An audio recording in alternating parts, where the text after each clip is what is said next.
मनोजवं मारुततुल्यवेगं जितेन्द्रिय बुद्धिमता वरिष्ठं वातात्मजं वानरयूथमुख्यं श्रीरामदूतं शरणं प्रपद्ये। श्री श्री सिद्ध महावीर देवाय नमः। ये गोले मार्केट बा न्यू मार्केट स्थित महाप्रभु श्री श्री इष्टदेव सिद्ध महावीर देव यज्ञ कार्य आज आरंभ करागले। वर्तमान वर्ण राजा आवाहन कर जलयात्रा कार्य समापन करागला। ये जलयात्रा कार्य द्वारा समस्त देवता को निमंत्रण होगापी देवता मान बसवा उपयोगी जल महाप्रभु उद्देश्य आमर पोखरी आसला। वर्तमान महाप्रभु मान उद्देश्य जो जल आसला से जल निमंत्रित होगी अभिमंत्रण कराए समस्त देवता कार्य लगे एवं समस्त कार्य देवता मैंने आसी उपवेशन करने जितटी कलश आवश्यक 54 108 जहाँ जहाँ जो शक्ति अनुसार बसी पार से अनुसार जलयात्रा कार्य कराए। से जलयात्रा कार्य समस्त देवता मान आवाहन कराए। इष्टदेव महाप्रभु श्री श्री वरुणंकर आवाहन कराए। वरुणंकर आवाहन कराए यज्ञ कार्य को निमंत्रण करागला समस्त देवादेवी माने यज्ञ मंडप को प्रवेश करिथां। जलयात्रा हूँ वरुणंकर आवाहन कराए। जलयात्रा कार्य वरुण का आवाहन कराए। निमंत्रित कलश आसिले से कलश समस्त देवादेवी माने आवाहन हे। से आवाहन होगा जो कलश जल आवश्यक से जल कलश निमंत्रण गंगा को आवाहन कराए। जलयात्रा कार्य करागले। ओं पदम पहरदारं धातारं सर्वसंपदं लोकाभिराम श्रीरामं भूयो भूयो नमाम्यहं रामाय रामभद्राय रामचंद्राय वेदसे रघुनाथाय नाथाय सीतया पतये नमः। परम पूज्य आमर यही गोले मार्केट तथा न्यू मार्केट रो समस्त व्यवसायी संघर जटणी समस्त व्यवसायी संघ आनुकूल्य चली सिद्ध महावीर विश्व शांति महायज्ञ ये हूँ 29तम विश्व शांति महायज्ञ। बर्तमान आज आमर जलयात्रा कार्यक्रम आरंभ रही पणा संक्रांति महाविश्व संक्रांति ना आमर पूर्णाहुति कार्यक्रम कराए।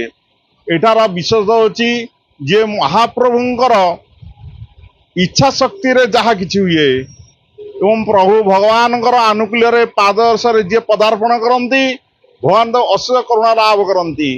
जेपरी रामचंद्र को शरणागत जेमिति होइतिले बाली सुग्रीव कथा देखंतु जे कोनसी भक्त भगवान अंतर्दृष्टा क्रिया रे कार्यक्रम चली अछि। व्यवसायी संघर आनुकूल्य चली विश्वांति महायज्ञ महाविश्व बहु आनुकूल्य एवं प्रबल श्रद्धालु भक्त मान द्वारा प्रसाद सेवन कार्यक्रम जगदीश प्रसाद अग्रवाल मु सिद्ध महावीर सेवा ट्रस्ट जने सभ्य। ये सिद्ध महावीर सेवा ट्रस्ट दीर्घ 30 वर्ष तले आरंभ होता। या अनुष्ठान रो आरंभ करता होती श्री बत्सव राउतराय जोटा कि प्रेरणा ये अनुष्ठान टी आरंभ होता और दीर्घ 29 वर्ष है विश्व शांति महायज्ञ पालन करा जाउची।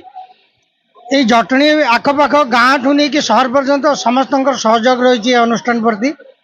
ये सिद्ध महावीर बालाजी सेवा ट्रस्ट 7 दिन धरे व्यापी विश्व शांति महायज्ञ अनुष्ठान करुच्ची। आमर 8 तारीख दिन 8/4/2025 ठारू आरंभ हो 14/4/2025 पर्यंत ये यज्ञटी चालू अच्छी। आर 8/4/2025 आमर अंकुरार्पण होता। आज तार जलयात्रा है।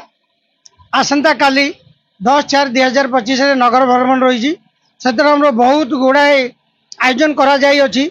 जटणी सहर प्रत्येक भक्त मानू आम अनुरोध करुचु यही नगर कीर्तन को सफल करने हमको सहयोग करंतु।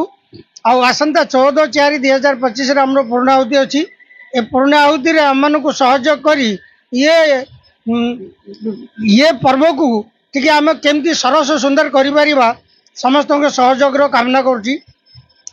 आज बड़ खुशी दिन आमर एटा 29 विश्व शांति महायज्ञ पालन कर सहित आमको गोटे दुखर भी सामना करने को पड़ी।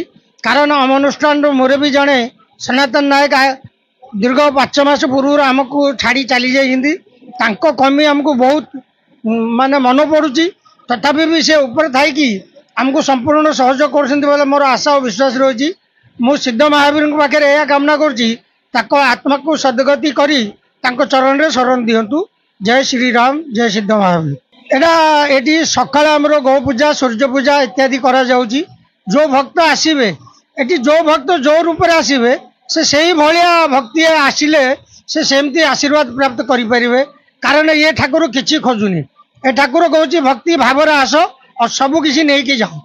एटी खाली हाथ रे कहीं जाई नाती कि कहीं जीवे नहीं। ये ठाकुर एमती ठाकुर ओ कले आज्ञा शुणे राति सकाल आप आसिक दर्शन करेंगे गोटे प्रकार रूप थब दीपर आसिक देखु गोटे प्रकार रूप थब आ राति 12टा पर रूप आप निजे आसिक केत परीक्षा करके देखिपारे आप आखि को अनै पारे कारण ये बाजार मझीरे अच्छा ये समस्त को कृपा ढाली समस्त को सुरक्षा कर समस्त को आशीर्वाद दौरान समस्त जार जमी मन ताको आशीर्वाद से भाया दौरान।